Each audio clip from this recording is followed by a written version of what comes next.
تخيل تدخل برنامج تضغط زر واحد وفجأة يزيد حسابك آلاف المتابعين. لكن السؤال الحقيقي، هل هؤلاء المتابعين حقيقيين فعلا؟ أنا شخصيا جربت برامج لزيادة المتابعين والنتيجة كانت غريبة جدا. قررت أجرب أكثر من برنامج وأشوف بنفسي هل فعلا يقدرون يرفعون المتابعين، وهل الرقم اللي يظهر في حسابي حقيقي أم مجرد خدعة. لكن هل نجحت التجربة فعلا؟ وهل وصلت المتابعين اللي وعدوني فيها؟ خليك للنهاية لأن النتيجة قد تفاجئك. بس قبل ما نبدأ، لايك واشتراك يا شباب كدعم وتحفيز. وبلا ما أطول عليكم نبدأ بأول برنامج، وهو هذا. طريقة تسجيل سهلة جدا. كل اللي عليك تحط اسم حسابك هنا وبدون كلمة سر أو أي معلومات حساسة، وبكده تكون سجلت.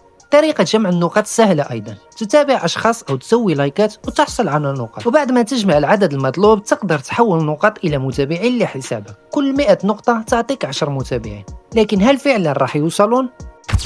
ونروح للبرنامج الثاني وهو هذا. نفس طريقة التسجيل ونفس الفكرة، لكن المشكلة أني ما حبيت نظام النقاط فيه. يعطيك نقطتين فقط مقابل المتابعة، ويطلب 200 نقطة حتى ترسل 10 متابعين لحساب. بصراحة استغلالي جدا، لذلك قررت ما أكمل عليه. نروح لآخر برنامج معنا وهو هذا. نفس الطريقة، لايكات ومتابعات مقابل نقط، لكن الحلو فيه أنك تحتاج فقط 30 نقطة حتى تبدأ إرسال المتابعين، وكل 30 نقطة تعطيك 7 متابعين تقريبا. يعني ب90 نقطة تقدر ترسل 21 متابع لحسابك، وهذا بالنسبة لي أفضل نظام بينهم.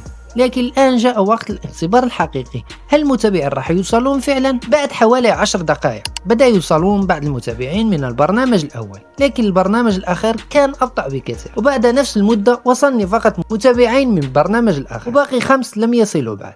وهنا وصلنا للنتيجة. هل المتابعين حقيقيين أم مجرد أرقام وهمية؟ النتيجة كانت المتابعين ظهروا فعلا في الحساب والتجربة نجحت، لكن هذا لا يعني أن هذه الطريقة مناسبة لبناء حساب قوي، لأن الأهم من عدد المتابعين هو المشاهدات والتفاعل الحقيقي.